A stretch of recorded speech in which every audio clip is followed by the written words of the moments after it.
اللهم صل على سيدنا محمد النبي الأمي وعلى آله وصحبه وسلم. إن الحمد لله رب الأرض ورب السماء، خلق آدم وعلمه الأسماء، وحذره من الشيطان ألد الأعداء، وجعل الدنيا لذريته دار العمل وليس بدار البقاء. نحمده سبحانه حمدا يكون ثمنا على نعمائه، نحمده على النعماء والسراء، ونستعينه على البأساء والضراء، ونعوذ بوجه نوره الكريم من جهد البلاء ودرك الشقاء وشماتة الأعداء، ونسأله سبحانه وتعالى عيش السعداء وموت الشهداء والفوز بالجنة، وأن يسلك بنا طريق السعادة والأولياء. ونشهد أن لا إله إلا الله وحده لا شريك له، ونشهد أن سيدنا ونبينا محمد بن عبد الله صلى الله عليه وعلى آله وأصحابه ومن سار على دربه إلى يوم الدين. أما بعد، فإن أصدق الحديث كلام الله تبارك وتعالى، وأحسن الهدي هدي محمد صلى الله عليه وسلم، وشر الأمور محدثاتها، فإن كل محدثة بدعة وكل بدعة ضلالة وكل ضلالة في النار. أجارنا الله وإياكم من عذاب النار ومن غضب الجبار. إلهي ابتليتنا فما وجدتنا الصابرين، وأنعمت علينا فما وجدتنا الشاكرين، فلا أنت زدت البلاء لقلة صبرنا، ولا أنت رفعت النعمة لقلة شكرنا. إلهي ليتك تحلو والحياة مريرة، وليتك ترضى والأنام رضاب، وليتك الذي بيني وبينك عامر، وما بيني وبين الكافرين خراب. إن صح منك الود فالكل هين، وكل الذي فوق التراب تراب. ثم أما بعد، sima ko zong sabato di pa inakolon Nzambe pinakotatolete Nzambe mosusu ya solo tokoki kosambela azali te kaka Nzambe moko mozalisi ya likolo na se. Pinakotatolete prophète Muhammad sallallahu alaihi wasallam azali moumura Nzambe pe motinda mina ye.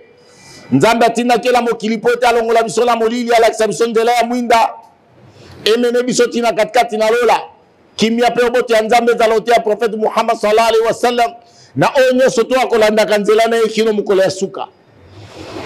Maloba ya malamu ekosakisa bamusulman ezali se oyo euti na katikati na mbuku na Nzambe. Egude ya malamu ezali ya prophète Muhammad sallallahu alayhi wa sallam. Na enseignement nyonso to ezali contraire na oyo prophète atikeli biso ezali enseignement ya sika. Na enseignement nyonso to ya sika ezali mbakisa nyonso ezali libungi pe libungi ekomema moto na kati na moto. Tosengi na Nzambe kolo na molongo abatela biso tozala te parmi bato bakotaka na moto. Amin. أيها الإخوة الأعزاء، أوصيكم ونفسي بتقوى الله. Bandeko balinga mikati na Islam, nazaliko mitea nga mogo pe nazaliko tea bino to tambola na kobanga Allah. Bi anna taqwa Allah hiya al-asim min al-qawasim. Bobangi Allah subhanahu wa ta'ala ko permettre biso tozala eko sala ke tozala épargner na makambo ebele, na mikakatano ebele, Et qu'on a la barrière. Prenez un bateau to battre l'ami contre le danger qui est dans boutou penamoui. C'est pas pour rien Allah subhanahu wa ta'ala saliyat taqwa Allah yazala wasiyatul awwalina wal akhirin. إذ يقول رب العزة تبارك وتعالى ولقد وصينا الذين أوتوا الكتاب من قبلكم وإياكم أن اتقوا الله. Allah subhanahu wa ta'ala le dit ezali te ba o bazaki liboso la biso esike biso. Allah subhanahu wa ta'ala le dit ete to tambola na kobanga Allah subhanahu wa ta'ala. Yango wana ezali ko eloko oya malamu oyo Seigneur da biso to kangama na yango po ete to koka kozwa elonga. Ba oyo bakolonga ka awa na dunia pe na mukolo ya suka kaka ba oyo babangi nzambe ya solo avec sincérité. Inna lil muttaqina mafaza. Batu oyo bakolonga ka mukolo ya suka ezali kaka ba oyo babangi Allah subhanahu wa ta'ala. يقول رب العزة تبارك وتعالى بعد أعوذ بالله من الشيطان الرجيم إن الذين قالوا ربنا الله ثم استقاموا تتنزل عليهم الملائكة ألا تخافوا ولا تحزنوا وأبشروا بالجنة التي كنتم توعدون نحن أولياؤكم في الحياة الدنيا وفي الآخرة ولكم فيها ما تشتهي أنفسكم ولكم فيها ما تدعون نزلا من غفور رحيم. آيات بينات من سورة فصلت. Verset au Tangi Esaïna 4 na chapitre Fussilat, chapitre le détaillé. 30e verset na 30 na 32e verset. Allah subhanahu wa ta'ala yabisi nabi sobe. Inna alladhina qalu rabbuna Allah thumma istaqam. Batu bazali ko sala déclaration que leur Seigneur c'est Allah. Ya solo bango bazali kaka na Seigneur moko Allah. Na déclaration na tango balobi ndenge wana na munoko la bango thumma istaqamu nasima nango ba lakisi fermeté na bango nasima nango ba lakisi ndenge bako agir correctement nasima nango bazali ko lakisa que bako tele makaka na position ya droiture o bazalaki nango utakala qalu rabbuna Allah بلسان الحال ولسان المقال. Balobi ba déclarer de solo biso tozali na kondima na Allah. Et souki kala koloba ya pamba te, mais plutôt ba mettre en pratique. Na soki yo zali parmi batu wana oyo ondimela na Allah. Ondimela na wahdaniyati Allah azza wa jalla. Odimela na tawhid Allah azza wa jal na unicité d'Allah ke banzambe bami balemi sa tuté nzambe azali kaka moko soki ondimeli na yango fi ilahiyatihi wa rububiyatihi wa asma'ihi wa sifatihi na kibonzambe na ye na kisenyori na ye ondimeli bakombo na Allah na ba attribut na ye avantage nini yo kozwa يقول رب العزة تبارك وتعالى تتنزل عليهم الملائكة Allah subhanahu wa ta'ala a conquis saba ange en répétition تتنزل عليهم الملائكة أو تتكرر النزول الملائكة إليهم Nzambe akobanda kokiti sakaba ange en répétition et pas na bango. Et surtout, عند الاحتضار tango oyo moto akozala prêt pona kosala nini pona ko rendre âme. Tatanazzalu alayhim almalaika. bazala koya kosala ni bazala koyebisa na ini ba angelu wana bakoya bakoapporte une bonne nouvelle epai na yo alla takhafu wala tahzanu obanga eloko moko te esika ozali kokende oui ozali kokufa molimo na ezali kobima mais kuna ozali kokende yebi yango te mais to rassure déjà alla takhafu ne craignez rien vous n'avez rien à craindre wala tahzanu pe ko regretter eloko ata moko te otiki na dunia ko regretter eloko moko te oyo osalaki te ou bien oyo otiki na dunia pe kobanga eloko moko te na nsima na yango baye kopesa bushra une bonne nouvelle bazali koya na bushra wa abshiru bil jannati allati kuntum tu'adun recevez bonne nouvelle quand on paye na Seigneur du monde que azali ko akokoti sabino na katikati na lola vous les musulmans baba tunalola prophète Muhammad sallallahu alayhi wa sallam alobaki avec toute fierté kullu ummati yadkhuluna al-janna toute ma communauté bato nyonso bandimena na Allah pe bandimena toma Muhammad sallallahu alayhi wa sallam sont les gens du paradis baba tunalola bushra une bonne nouvelle mais à condition et bandeli a versé ndenge tolobela qu'il a bout d'amin al-istiqama parce que le verset nous apprend comment est-ce que yo moto oko mérité lola oyo lola oyo Allah subhanahu wa ta'ala ye atindi ba angelu na ye po te ba pesa yo bonne nouvelle que yo zali moto la lola parce que moto ya malamu oyo azali kokufa oyo asalaka misala ya malamu un bon musulman lorsqu'il meurt soko tali elongi na ye boyokanisi moto alali un bon musulman lorsqu'il meurt okomona azali kokufa aza kosourire akosourire akokufa na sourire nyonso wana ezali baalamati husnul khatima esalemaka kaka epai na bamusulman nulle part ailleurs parce que azwi bushra alla takhafu wala tahzanu wa abshiru bil janna kullu ummatin yadkhuluna al janna bato nyonso bakokota na lola bato nyonso oyo balobi la ilaha illa allah muhammadun rasulullah bandimeli na islam aza bato na lola illa man aba sauf mutu oyo aboyi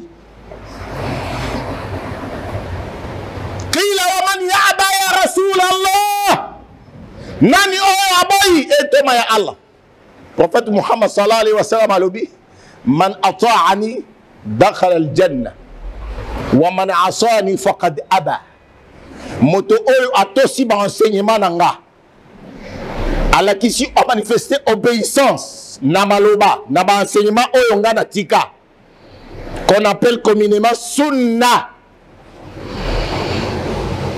soki otosi yango ozali moto na lola zwa bonne nouvelle wana kote epai na Allah subhanahu wa ta'ala na moto oyo azali ko contredire ntoma Muhammad sallallahu alayhi wa sallam azali ko sala mukhalafa ya ba enseignement ya prophète Muhammad sallallahu alayhi wa sallam moto wana ye moko azali ko luka akota na moto aboyi na ye kokota na katikati na lola ndege prophète Muhammad sallallahu alayhi wa sallam wa abshiru bil janna allati kuntum tu'adun hada wa'du Allah wa dali promesse ya Allah kebino ba musulman bazali bato na lola na promesse ya nzambe azalaka ko bebisa promesse na yete azalaka ko bebisa elaka te inna Allah la yukhlifu al-mi'ad Allah subhanahu wa ta'ala azalaka jamais ko abuser parole na ye soki aloli liloba respectaka soki asangaje na kosala eloko akosala yango Ce qui a promettre à couper ça, c'est ainsi que Allah subhanahu wa ta'ala a dit que Salabi soit lobby. Inna wa'ada Allahi haqqun fala taghurannakum fil hayatid dunya. Promesse ya Nzambe ezali toute une vérité. Nzambe akosaka te. Makambo ya mokili bisengo ya mokili ezala ko troubler bino te. Bozalaka jamais emporter la bisengo ya mokili. Alors Allah subhanahu wa ta'ala lobi وابشروا بالجنة التي كنتم توعدون نحن أولياؤكم في الحياة الدنيا وفي الآخرة. Allah subhanahu wa ta'ala lobi ba angelou oyo akitisaka. Ils sont là comme des anges gardiens. Bazali ko inciter bino bo sala bolamu. Bazali ko encourager bino bon multiplier bolamu. Et bazali ko interdire bino, soit bazali ko décourager bino. Botika ko sala mabe bozongele sou mabe te. Touti na katika na sanza ya Ramadan. Na kati ya sanza ya Ramadan, la mosquée était pleine à craquer. Ba mosquée ni sur la capitale, soit ya mokili. Bato bazaki ebele. Où sont partis les musulmans? Juma ya Ramadan ezali lokola Juma, ezali lokola Juma oyote. Ezali kayo mul Juma. Ezali kaka mukolo prière à vendredi. Qu'est-ce qui fait que la kati ya Ramadan les mosquées étaient pleines? Et maintenant, batu bazui bolembu ya kokota na mosquée, ya koya na mosquée. Ba angelou wana bazali koya ko fortifier batu. Bazali ba allié na bango. Yahussunahum ala fi'l al-khairat. Bazali koya ko encourager bango, ko inciter bango ba sala bolamu. Ba continuer ko sala bolamu ndenge bazali ko sala na katikati na sanza ya Ramadan. Peba koya bazali koya ko décourager bango na ko zonga lisusu na mabe oyo bazali ki nango na katikati na sanza ya Ramadan. Donc il faut que tu gardes position mon corps. Oyo tozalaki nango na katikati na Ramadan ti lelo to continuer nango libela. Donc le verset nous parle de la constance. Un musulman il faut dans la constance. À la position mon corps. Kozala te lokola ba saison, lelo tozali na été, lobi kozala hiver, ozo changer ma couleur. Loba zala kaka na position moko yebani keno oyo azali azalaka rouge atikali rouge. To azalaka blanche atikali blanche. Et non mutu mobimbo azalaka na double visage. Ozala double caractère. Caractère moko ya Ramadan na caractère mususu ya après Ramadan ou bien en dehors de Ramadan. Ba angelou wana bazali koya ko encourager biso to continuer. Na misala na malamu. Ko décourager biso. Totika mabe. Oyo totika yango tolobaki ke totiki yango na katikati na sanza ya Ramadan. Pe bazali koya ko pesa biso bushra. Ya lola. Lola au prophète Muhammad sallallahu alayhi wa sallam ayebisi na biso alobi lola au tokokota. Personne ne peut imaginer que lola ango ko zala boye. Malla aynun rat wala udunun sami'at wala khatara ala qalbi al-bashar. Paradis wana Nzambe azali ko promettre biso na katika na sourate Fussilat.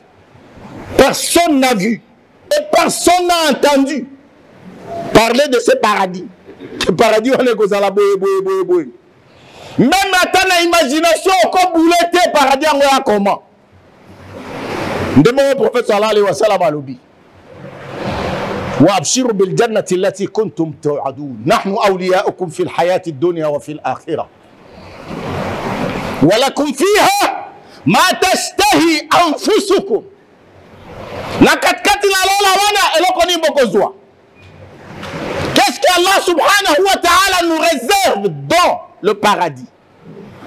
ma tashtahi anfusukum biloko oyo zalaka ko envier biloko oyo zalaka ko désirer ba désir na yo okokuta yango na katikati na lola ba désir na yo okokuta yango nzambe abombeli yo na katikati na lola walakum fiha ma tashtahi anfusukum walakum fiha ma tad'un na biloko oyo yokosengaka contre la porte ezali wana sur place te papa misusu ekozala na katikati na lola Allah subhanahu wa ta'ala alobi par exemple yo linga kolia pomme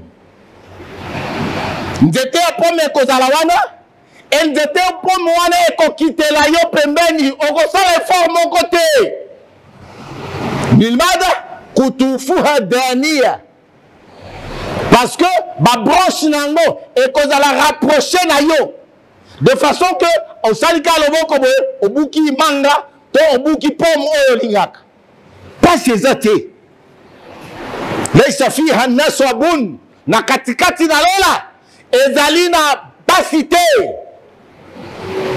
kuna fatigue ezalaka te ke osali eloko boye olembi nzambe ayebisi na biso alobi te walakum fiha ma tashtahi anfusukum lola oyo biso toyoluka otokokuta biloko oyo tozalaka kodésire yango meme babiloko oyo tozali nango na katikati na mokili okokuta yango kuna me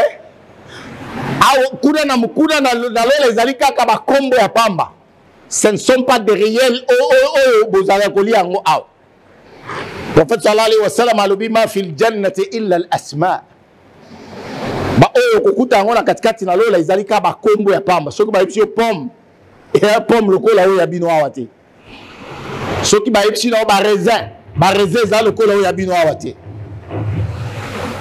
donc walakum fiha ma tashtahi anfusukum walakum fiha ma tad'un na oyo kosenga bakopesa yo nuzulan min ghafurir rahim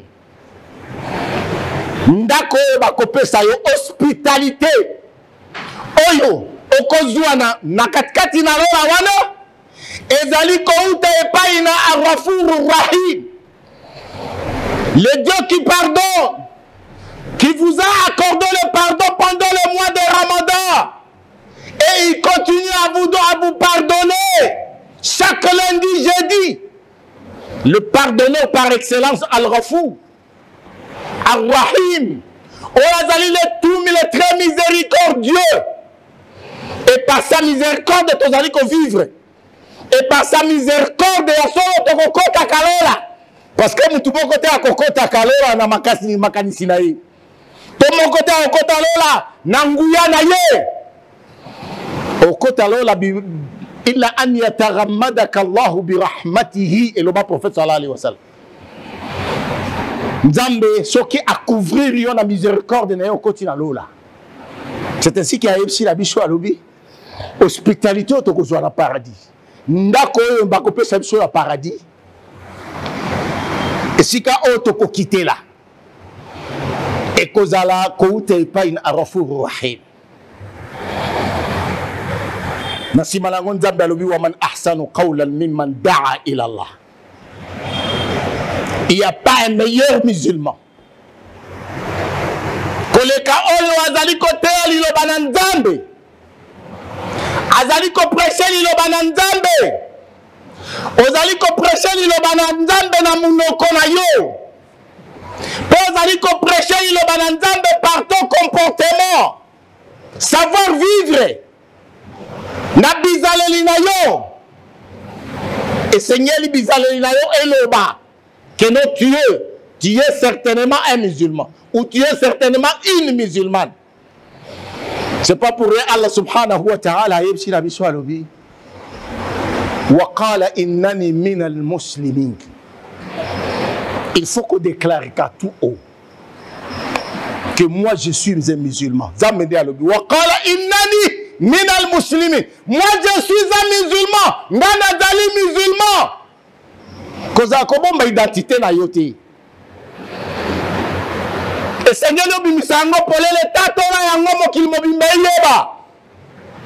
kobanga moto la mokili te waqala innani min almuslimin bozali na camarade na yo bomesalaki kokende na boîte de nuit et mokolo akoyebisa yo kende oyaka tokenda na boîte de nuit yebisa ye que moi je suis un musulman plus jamais ça kullahu innani min almuslimin nga nazali musulman plus jamais ba boîte de nuit muto yeko kabela yo kabelo po bakisa suki na yo yebisa ye que non innani min almuslimin nga nazali parmi ba musulman plus jamais kabelo na mutu langa mutu ayebisi na yo alobi no ndenge za boye tozongela ntola tala tuna bebi tokende kosepelisa mokili toyoka bisengo ya mokili dites-lui plus jamais ça innani min almuslimin je suis une musulmane bozalaki kobeta banko na moto bobeta shekula boescroquer bato lelo oyo tobimi na ramadan nzambe alobi tu dois déclarer haut et fort innani min almuslimin moi je suis un musulman ça veut dire plus jamais ça na obeta esu shekula te nakosa esu kindumba te nakolia esu mbongo ya haram te ba argent illicite l'argent sale nako se comporter sous ma te parce que moi je suis un musulman. L'islam prône sur le bon comportement. Islam ezali ko yeb salabiso que message ya solo ya o toma ya kinango ezali basé sur le bon comportement. Prophète sallallahu alayhi wa sallam alobi innama bu'istu li utammima makarim al akhlaq. Moi je n'étais envoyé que pour parfaire le comportement. Bah tu vois ça bizaleli ya malamu. Bizaleli ya malamu entre biso la biso. Bizaleli ya malamu entre moi sina mobile na katika nando. Vie conjugale ezala vivable. Ezala tele kola batu bazali ko vivre na kati ya affaire moko na katika na mabele. Bila mokili. Diba male ebele za ndingwana. Ozomona ke moi si azomona pasi ba onyokola ye. Soit mobile azomona mpasi bazomona ye. Et comme le kola en fait. Alors, Islam est yebisi na biso lobi et sengeli na biso tozala na bizaleli ya malamu. Touti na Ramadan. Tango touti na Ramadan to ye. To komi lelo na Shawwal tozo kende. Nous devons avoir la détermination. Verset 1, ça nous parle. Comment est-ce que tu peux agir correctement après le Ramadan? Verset 1, comment est-ce que tu peux la fermeté? Allah subhanahu wa ta'ala le dit قد افترينا على الله كذبا إن عدنا في ملتكم بعد إذ نجانا الله منها وما يكون لنا أن نعود فيها إلا أن يشاء الله. Soki na katkat na Ramadan totika kikinduma tokitika les totike escroquerie. Soki na katkat na Ramadan toboyaki komela masanga ko toboyaki kokota na ba boîte de nuit. Soki na katkat na Ramadan toboyaki koyoka ba musique. Soki na katkat na Ramadan toboyaki makambo nyonso tu ya mabe. Toboyaki kotambola mutu polele. Soki na katkat na Ramadan to manifestaki comportement ya malamu assez bon mal ekozala bien. Mais soki ezali le contraire lelo to comme le contraire ya makambo to boyaki yango na katkat na Ramadan ça veut dire tozo koloba ke nzambe la biso nzambe alokuta nde nzambe alobi ndengwana qad iftaraina ala allahi kadiban in udna fi millatikum. Soki tozongeli lisusu bizaleli wana o tozalaki na ngo avant Ramadan donc tokoseli nzambe ke nzambe wana o tosambela nzambe alokuta. Alors qu'est-ce qu'il faut? Il faut manifester la fermeté, l'intégrité dans ta foi. وما يكون فيها وما يكون لنا أن نعود فيها. Il ne nous appartient plus. Tozongela isusu ba comportement wana. Illa an yasha Allah soki kaka sauf que soki nzambe alingi. Sauf soki nzambe alingi. Soki nzambe a permettre likambo wana te, il ne nous appartient plus à retourner na bizaleli wana. Parce que yende azali Seigneur Nabiso. Alors le Seigneur Nabiso, normalement après le Ramadan, ça doit nécessairement être comme nous sommes dans le Ramadan. Batouba mona na kat na quartier Nabiso, na kat na mabota Nabiso, na famille Nabiso que non, vraiment il y a un changement. Changement on est à apparent apparence, mais changement on a seulement à partir de motema. Parce que ceux qui ont posé un changement, ça doit partir du cœur. Allah subhanahu wa ta'ala lui dit inna Allah la yughayyiru ma biqawmin hatta yughayyiru ma bi anfusihim. Nzambe jamais azalaka ko changer situation ya bato jusqu'à ce que bato bango moko ba bandana ko changer mitema na bango. Base de détermination que non tolingi suko ko samana katkat na mabete. Base de détermination que plus jamais ça parce que moi je suis une musulmane. Base de détermination, intégrité dans la foi. Baleba que non. Plus jamais ça parce que moi je suis un musulman. Wa qala innani min al-muslimin. Wa hadha bi lisan al-hal wa bi lisan al-maqal. Koloba que je suis un musulman. Ça se dit par bizaleli, accoutrement na yo. Et ça se dit aussi au Kolobango na Munoko.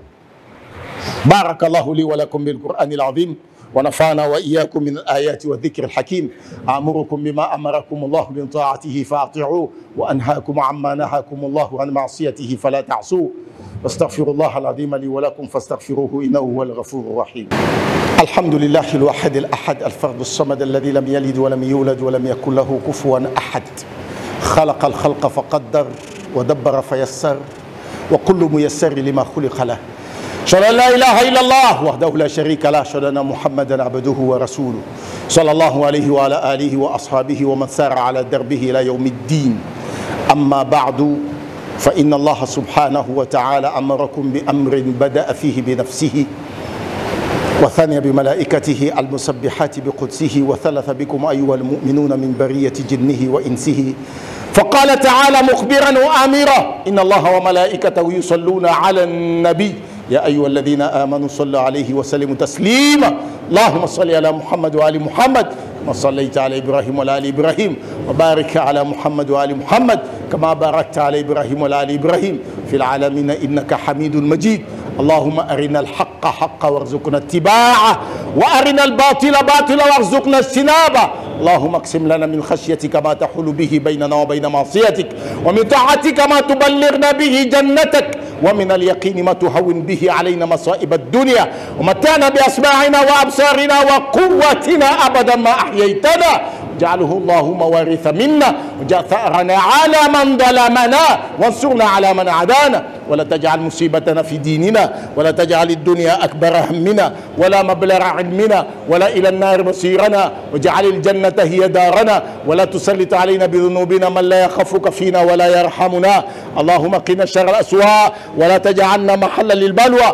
اللهم أعطنا أمل الرجاء. اللهم اغفر للمؤمنين والمؤمنات والمسلمين والمسلمات الأحياء منهم والأموات إنك قريب سميع مجيب دعوات. اللهم ربنا آتنا في الدنيا حسنة وفي الآخرة حسنة وقنا عذاب النار. اللهم ربنا آتنا من لدنك رحمة وهيئ لنا من أمرنا رشدا. اللهم لا سهل إلا ما جعلته سهلا وأنت تجعل الحزن إذا شئت سهلا. إن كل ذلك بلي لا يوم كل يللو نزامب تشيكي بومو ينبيسونا ابن ماموكونا يو بويت يو زالي نزامب مسوسو زاليتي ozalina ministre te ozalina mosalisi te ozalina moko te pembeni na yo akoki kosalisa yo na likambo ozalaka kosala makambo oyo yo olingi tozali kobelela epai na yo po ete oleka na kosalisa biso na katikati na mokili oyo nzambe bombo ina biso to tiki na maboko na yo lekana ko batela moko na katikati na biso po ete yo zali mobateli molamu nzambe tozali kobelela epai na yo po ete yo zali otonda ngolu lekana kodipa biso na ngolu na yo nzambe mosusu azali te oyo tokoki kobondela na ngongo ya apari yo ozali na mosangisi te ya solo yo nde ozali nzambe ya likolo na se tozali kosenga na yo okitela biso kimia na katikati na mabota na biso tikisa kimia na katikati na bandako na biso kitisa kimia na katikati na mboka na biso mpe na bisika oyo tozali kosambela nzambe fete de sorte ko restaure kimia po ete yo ozali nzambe na kimia eutaka kaka epai na yo tozali kosenga na yo nkolo na molongo oleka na kopesa biso maye tozali na yango posa nzambe oyo nyonso tuna nia na ye atie elikia kopesa ye eloko mpe abeleli epai na yo leka na kopesa ye maye ezali nango posa po ete yo olobi na biso na katikati na buku na yo esante bosenga epai na ngai na koexauce bapriere na bino yango tozali kobelela epai na yo nzambe kozongisa biso maboko pamba te po ete yo ozali mokokisi na bilaka lokola olaki biso ke okoexauce yango tozali kotika makambo na biso nyonso epai na yo bamaladi tozali nango na banzoto totiki yango na maboko na yo po ete yo nde ozali mobikisi molamu leka na kobikisa moko na katikati na biso oyo nyonso tu docteur ayebisi na ye keno maladi na yo ezali incurable ezali susu na pa ezali na moyen ya kobika te nzambe yo libiki na yo tikaka trace ata moko te ya malade eloko moko te ezali pasi epai na yo parce que incapacité na impossibilité ezali na kati ya langage na yo te nzambe kita osala na kati na bomoi na biso po ete totatola ke ozali ya solo nzambe mosusu azali te apart yo wa sallallahu wasallam ala nabiyina muhammad وعلى آله وصحبه وسلم سبحان ربنا رب العزة عما يصفون وسلام على المرسلين والحمد لله رب العالمين